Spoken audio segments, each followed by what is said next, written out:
আপনি যদি বলেন যে আমি গ্রামের অশিক্ষিত মানুষ, রসপাড়া গায়ে থাকি, শিরিক কি জিনিস আমি বুঝি না, আমি ছোট্ট একটা উদাহরণ দিচ্ছি। ধরেন আমাদের গ্রামে অনেক চাষি আছে যারা কিনা মাঠে চাষ করে। এরা যদি মাঠে চাষ করে আসার পরে জমিতে বিষ দেওয়ার পরে ধরেন একটা বিষ রেখে দিল, ওই ব্যক্তির আবার ধরেন অসুস্থ হয়েছে, উনি আবার কাশির সিরাপ এনেছেন। ভালো করে বুঝবেন কথাটা, উনি কাশির সিরাপ এনেছেন, ঘরে রেখে দিয়েছে। উনি ওনার ছোট বাচ্চাকে বলছেন, মা গো ওই অমুক জায়গায় দেখো সিরাপটা আছে, একটু এনে দাও। আপনার ছোট বাচ্চা ভালো বোঝে না, উনি ভুল করে আপনার বিষের বোতল এনে দিয়েছে। আপনিও তেমন কিছু দেখে না আসি না, এক মিনিট খেয়ে ফেলেছেন। আপনার তো বিষে কাজ করবে না মনে হয়, যেহেতু আপনি ভুল করে খেয়েছেন। বিষে যদি মনে হয় যে বিষে কাজ করবে, ভুল করে খেলে, তাহলে ভুল করে শিরিক করলেও আপনি মাফ পাবেন।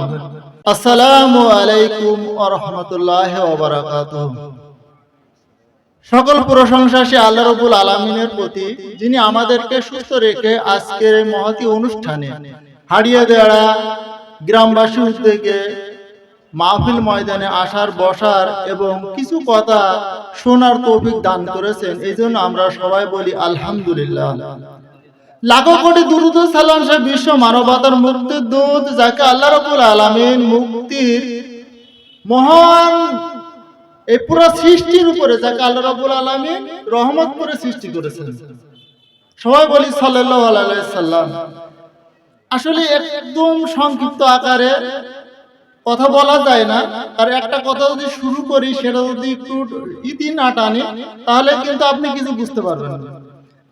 আমি যেহেতু একার কোনো ভূমিকা না, যেহেতু সময় সংক্ষিপ্ত, আমি আমার এই সংক্ষিপ্ত জীবনে আমি যতটুকু ইসলামী স্টাডিজের আলোচনা বা এবং আমি গবেষণা করেছি, সেখান থেকে আমি নির্যাস থেকে দুটি জিনিস আপনাদের মাধ্যমে তুলে ধরবো, আপনাদের মাঝে তুলে ধরবো।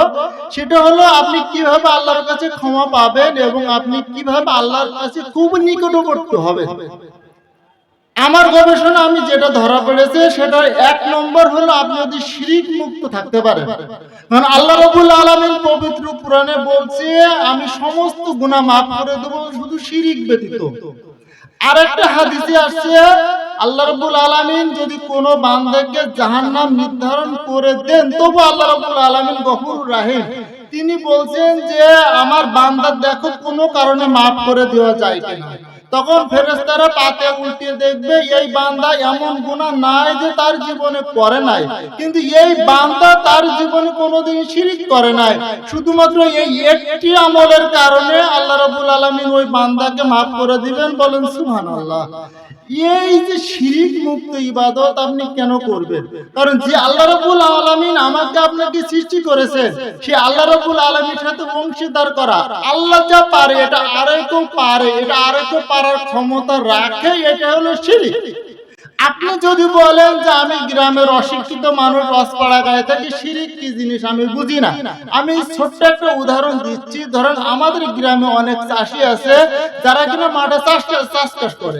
এরা যদি মাঠে চাষ করে আসার পরে জমিতে বিষ দেওয়ার পরে ধরেন একটা বিষ রেখে দিল, ওই ব্যক্তির আবার ধরেন অসুস্থ হয়েছে, উনি আবার কাশির সিরাপ এনেছেন। ভালো করে বুঝবেন কথাটা, উনি কাশির সিরাপ এনেছেন, ঘরে রেখে দিয়েছে।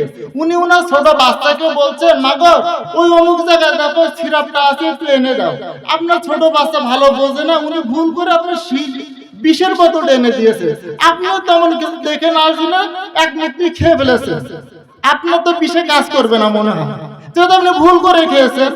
বিষে যদি মনে হয় যে বিষে কাজ করবে, ভুল করে খেলে, তাহলে ভুল করে শিরিক করলেও আপনি মাফ পাবেন। কারণ যে আল্লাহ রাব্বুল আলামিন আপনাকে সৃষ্টি করেছেন, সে আল্লাহ রাব্বুল আলামিন আপনাকে 4টি উপাদান দিয়েছেন, যেটা পৃথিবীর কেউ দিতে পারে না।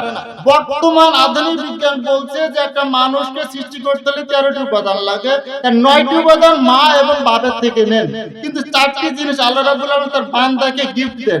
একটা হলো শোনার জন্য কান দেন, দেখার জন্য চোখ দিয়েছেন, অন্তর দিয়েছেন, হৃদয়টা দিয়েছেন, এবং আমাকে আপনাকে রূহ দিয়েছেন। পবিত্র কোরআনে বলছে কান আছে শোনে না, চোখ আছে দেখে না, এবং অন্তর আছে কিন্তু অনুধাবন করে না। এই ব্যক্তি শুধু মানুষ না, পশুর চেয়েও খারাপ। আর যেটা হলো রূহ মুবারক এরা যদি চলে যায় তাহলে আমি আপনি আর মানুষ থাকবো না, আমরা হয়ে যাবো লাশ। অতএব আমার সংক্ষিপ্ত আমি একটা পয়েন্টে গেলাম যে আপনি যদি শিরিক মুক্ত ইবাদত করতে পারেন, যে আল্লাহ রাব্বুল আলামিন আমাকে আপনাকে সৃষ্টি করেছে, তাহলে আমরা আল্লাহ রাব্বুল আলামিনের কাছে মাপ পাবো ইহকালে এবং পরকালে।